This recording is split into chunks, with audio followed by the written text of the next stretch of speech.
Барлық мақтау Аллахқа тән. Пенделеріне шексіз нығмет беріп, пенделеріне не нәрсе жақсы, не нәрсе жаман, не нәрсе харам, не нәрсе халал екендігін өз кітабында ашық айқын баяндаған Аллах Субхану тағалаға сан санақсыз мақтаулар болсын. Және де әлемдерге рахмет етіп жіберілген «Атадруна мәл ғибату» ғибат дегеніміз не екендігін білесіңдер ме деп оған толық баяндап жауап берген пайғамбарымыз Мұхаммад саллаллаху алейхи вассаламға және оның жанұясы мен сахабаларына Аллах Субхану тағаланың сәлемі мен игілігі болсын. Бүгінгі уағызымыз жалпы тілдің апаты ғибат жайлы болады. Аллах Субхану тағала баршамызды бұл ұсқын сипаттардан алыстатсын. Жалпы ғибат дегеніміз не? Ғибат дегеніміздің мағынасы бір адамның айыбын көпшіліктің арасында айту. Егер де осы айыбы сол адамды қатты ренжітетін болса, ол ғибат болып есептеледі. Аллах Субхану тағала Құран кәрімде осы ғибат жайлы былай дейді: وَلَا يَغْتَبْ بَعْضُكُمْ بَعْضًا أَيُحِبُّ أَحَدُكُمْ أَن يَأْكُلَ لَحْمَ أَخِيهِ مَيِّتًا فَكَرِهْتُمُوهُ وَاتَّقُوا اللَّهَ إِنَّ اللَّهَ تَوَّابٌ رَحِيمٌ. Сыр тексермеңдер, біреуді біреу ғайбаттамасын. Біреулерің өлген туысының етін жеуді жақсы көре ме? Әрине оны жек көресіңдер. Расында Аллах тәубені тым қабыл етуші, ерекше мейірімді. Бұл аят жалпы пайғамбарымыз саллаллаху алейхи вассаламның екі сахабасына түскен. Пайғамбарымыз саллаллаху алейхи вассалам сапарда болғанда екі бай кісіні бір кедейге қосып қоятын болған. Бұл кедей кісі сол байлардың тамағына табақтас болу үшін және сол сияқты олардың қызметін істеу үшін пайғамбарымыз осылай қосып қоятын болған. Бір сапарында Салман Фарсиді екі байға қосады. Ол екі бай өздерінің тігілген шатырына келгенде ешқандай тағамы дайын емес, соны көреді. Сөйтіп Салман Фарси шақырып, сен барып пайғамбарымызға барып, бізге жейтін нәрсе алып кел дейді. Салман Фарси пайғамбарымызға барып, ол екеуінің көзіне ғайып болғанда, олар артына сөз айтады. Мына азыр терең құдыққа түсіп, содан шықпай қалса ғой деп үстіне мазақ қылады. Салман Фарси пайғамбарымыз саллаллаху алейхи вассаламға келіп, олардың талаптарын айтқанда, пайғамбарымыз саллаллаху алейхи вассалам ол екеуіне барып былай деді: олар өздерінің сұраған нәрсесін ақиқат жеді деп айтты. Салман Фарси оларға барып осы хабар жеткізгенде пайғамбарымызға келіп: ей Расулалла, біз еш нәрсе жеген жоқпыз ғой, неге сен өйтіп айттың дегенде, сендердің ауыздарында мен қызыл еттің бір түйірін көріп жатырмын дейді. Сендер мынау Салман Фарсиді ғайбаттағандарында міне соның сендер етін жедіңдер деп. Осы аят сол үшін түскен. Және осы ғайбат жайлы пайғамбарымыз саллаллаху алейхи вассалам өз хадисінде былай дейді: «Атадруна мәл ғибату» ғайбат дегеніміз не екенін білесіңдер ме? Сонда сахабалар: Алла және оның елшісі біледі деді. Пайғамбарымыз саллаллаху алейхи вассалам: ғайбат дегеніміз сендер бауырыңның жек көрген нәрсесін айтуларың деді. Сонда бір сахаба тұрып: ей Расулалла, егер де бұл сипат оның бойында болса, не істейміз дегенде, егер де бұл сипат оның бойында болса, сендер ғайбаттапсыңдар, а егер ол нәрсе болмаса, онда сен жала жапқан боласың деді. Тағы да бір хадисінде пайғамбарымыз саллаллаху алейхи вассалам: ғайбат айту ол зінадан да қаттырақ деді. Сонда сахабалар: ей Расулалла, бұл қалайша дегенде, пайғамбарымыз былай деді: зінақор ол зіна қылып Аллахқа шынайы тәубе етсе, Алла тағала оның тәубесін қабыл етеді. Ал ғайбат айтқандар, ол ғайбат айтылған адам оны кешірмейінше, Алла тағала оны ешқашан кешірмейді. Яғни оған кешірім бермейінше, Алла тағала оны кешірмейді деді. Міне бұл осы екі хадистен, жалпы жоғарғы аяттан ғалымдар бұл ғайбат айту өте үлкен күнә және харам екеніне дәлел келтіреді. Жалпы ғалымдар бұл ғайбаттың 4 үкімге бөледі: мубах, күфірлік, үлкен күнә және мұнафықтық деді. Мубах қашан болады? Егер де фасық адам өзінің бұзғыншылығын жария таратып жүрген болса, оның зұлымдығын тыйып қою үшін қадиға айтуға болады. Міне бұл кезде мубах болады. Ал күнә қашан болады? Егер де сіз бір адамның айыбын айтып, және оның есімін бүкіл көп адамдардың алдында айтатын болсаңыз, сол күнә істі біле тұра істейтін болсаңыз, ол үлкен күнә болады. Бұдан адам тәубе етіп, бұл нәрседен арылу керек. Жалпы ғалымдар былай деп фатуа береді: бірінші, егер де ол адам ғайбаттаған сөзі сол адамға жететін болса, онда міндетті түрде барып кешірім сұрау керек дейді. Ол адамға жетпейтін болса, онда шынайы тәубе етсін және бұл ісінен арылсын деді. Сонда Алла Тағала оны кешіреді деді. Жалпы тәубе осылай болады. Үшіншісі ол мұнафықтық. Бір адамның айыбын айтып, оны есімімен атамайды, бірақ ол адамның атын өзі танитын адамдардың алдында бұл пәленше мынандай еді деп өзінше тақуалық ұстанса, бұл мұнафықтық болып есептелінеді. Төртіншісі ол күфірлік. Яғни біреудің мойында болмаған сипаты ол бол деп бүкіл адамдардың алдында айтып, оны масқаралайтын болса, оған адамдар Алладан қорықсайшы, ғайбаттамасайшы десе, жоқ, бұл ғайбат емес, шындықты айтып жатырмын деп, ол Алла Тағаланың харам еткен нәрсесін халалдаған үшін ол діннен шығып кетеді. Сондықтан да бұл жерде жала жабатын болса, оған үш нәрсе уәжіп болады. Бірінші, көпшіліктің арасына барып пәленшені ғайбаттаған болса, онда ол бүкіл адамдардың алдында пәленшені мен өткенде жамандағаннен ол ондай емес, мен өтірікші болдым деп айтады. Екінші, сол адамнан барып кешірім сұрайды. Үшінші, Аллахқа шынайы тәубе етеді.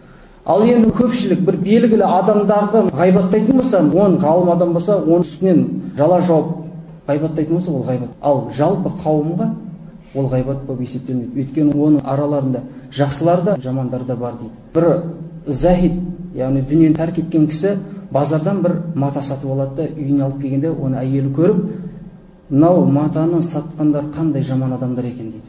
Саған қиянат қылды дейді. Жаңа кісі әйелін талақ қылып жіберді. Сөйтіп сұрайды ғой, сен неге әйелің талақ қылдың дегенде, мен қызғаншақпын, мен сол қиямет күні әйелім егер де солардың біріне ғайбат айтып қойған болса, олар келіп мойнынан ұстап, одан ақысын алып жабысып отырады. Сол кезде пәленшенің әйеліне мата сатушылар асылып жатыр екен деген сөз маған қатты дейді. Сондықтан да талақ беріп ажырасып жібердім дейді. Міне бұл ғайбат. Әлбетте ғайбат айтқандардың жазасы бар. Оның бірі, Алла Субхану ва Тағала оларды бұл дүниеде масқаралап қояды. Пайғамбарымыз хадисінде келеді, кімде-кім егер момындардың айыбын ашып, оларды ғайбаттайтын болса, Алла Тағала оның айыбын ашып қояды деді. Ал егер кімде-кімнің айыбын Алла Тағала ашатын болса, ол үйінде тығылып жатқан болса да Алла Тағала оны масқаралап қояды деді. Екінші, ол қабір азабын көреді. Пайғамбарымыз саллаллаху алейхи вассалам бір кісінің қабірінің алдында тұрады. Сөйтіп сахабаларға айтады, пәленше мен пәленшені жерледіңдер ме дейді. Иә, жерледік дейді. Бірақ та мына әзір пәленшені періштелер отырғызып, оның басынан бір соққы берді дейді. Ол соққыда оның дене мүшелерінің бәрі быт-шыт болып шашылып кетті. Қабірі отқа айналды. Ол соққыдан кейін қатты айқайлады. Бұл айқайын жындар мен адамдардан басқаның бәрі естіді. Егер де сендердің жүректерің осы нәрсені көтергенде, сендер де олардың естіген нәрсесін еститін едіңдер дейді. Және оның тағы бір жазасы, амалдардың бәрі жойылып кетеді. Сахабалар пайғамбарымызға келіп бір әйелді атады, ол намаз оқитын еді, бірақ та тілін адамдарға зиян беруден сақтанбайтын еді деп айтқанда пайғамбарымыз ол тозаққа деді. Неге? Ол намаз оқып жүрсе де, ораза ұстап жүрсе де, бірақ тілін сақтамағандықтан осы нәрсе оған жаза болды. Сол сияқты оларға, ғайбат айтушыларға арнайы тозақ арналған. Сондай қорлаушы өсек айтушыларға қандай өкініш деді. Сол сияқты пайғамбарымыз хадисінде былай деп келеді, кімде-кім өмірінде бір рет ғайбат айтатын болса, Алла Тағала оны 10 азаппен азаптайды. Бірінші, ол Аллахтың рахметінен алыстайды. Екіншісі, періштелер онымен достық қарым-қатынасын үзеді. Үшінші, өлім сәтінде оның рухы қатты қиналып шығады. Төртінші, жәннаттан алыстайды. Бесіншісі, тозаққа жақындайды. Алтыншысы, қабір азабын тартады. Жетіншісі, пайғамбарымыздың рухы одан қиналады. Сегізіншісі, амалын бәрі жойылады. Аллахтың қаһарына ұшырайды. Оныншысы, ол қиямет күні муфлистерден болады. Муфлис деген істеген жақсылығын бәрін басқа біреуге тасымалдайды. Жәбір бин Абдуллахтан жеткен хадисте былай дейді, ол қиямет күні бір пендені келтіреді. Оның алдына кітабын қояды. Ол кітабын ішіне бір жақсылықтарды көреді. Я Раббым, мен бұл жақсылықтарды істемегенмін, бұл маған қайдан келіп қалды дейді. Бұл жақсылық сенің артынан пәлен деген адамдар ғайбат айтқан еді. Міне осы айтқан сөздерің саған осындай бір жақсы амал болып келді дейді. Пайғамбарымыз саллаллаху алейхи вассалам өз сахабаларымен бірге отырғанда бір сасық жел алдарынан есіп өтеді. Сахабаларға пайғамбарымыз, бұл не екенін білесіңдер ме дейді. Сахабалар, Аллах және оның елшісі біледі деді. Мұнафиқтар қазір момынды ғайбаттаған еді. сондықтан да бұл жел қатты сасыды деді. Халид Рабиғ деген кісі олай деп әңгімелейді. Мен мешітте отырған едім. 5-6 адам бір адамды ғайбаттап жатыр екен. Бардым да, Аллахтан қорқыңдар, ғайбат ол харам, Аллах қайтарған, бұл істеріңді тастаңдар деп айтты. Олар тастады. Сөйтіп кішкентай бөгеліп отырды да, одан кейін басқа бір кісіні ғайбаттай бастады. Мен үндемедім. Олар ол ғайбатын жалғастыра беріп, бірінші кісінің ісін қайтадан қозғады. Мен байқамай олардың істеріне кіріп кеттім. Сөйтіп үйге барып ұйықтаған едім, түсімде маған бойы ұзын бір қара кісі келді. Қолында бір табақ, оның ішінде шошқаның еті бар еді. Маған келіп мынаны же дейді. Бұл шошқан еті ғой. Валлахи мен бұны жемеймін деп айтты. Сен дейді, бұдан да жаман нәрсені, сасық нәрсені жедің ғой деп аузымнан күштеп салып жатқанда оянып кетті. Валлахи 40 күн, 30 күн өтті. Не тағамын жесем де осы еттің дәмін сезем, және оның иісі аузымнан кетпей қалды. Алдыңғы пайғамбарларға жалпы уахи түс арқылы немесе дауыс арқылы келетін болған. Бір хабарда келеді. Бір пайғамбар түнде ұйықтап жатып ол түс көреді. Түсінде оған былай дейді.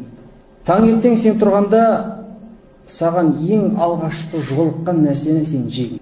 Екінші жолыққан нәрсені сен жасырғын. Үшінші жолыққан нәрсеге сен өзің қарсы алып, қамқорлығын алып көмектес. Төртіншіні үмітсіз қалдырма. Ал бесіншісін мен қашып кет дейді.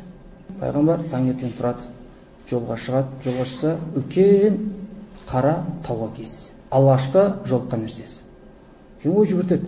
Алла субхана тағала маған бірінші жолыққан нәрсемді же деп бұйырды ғой. Тауды жей алмайсың.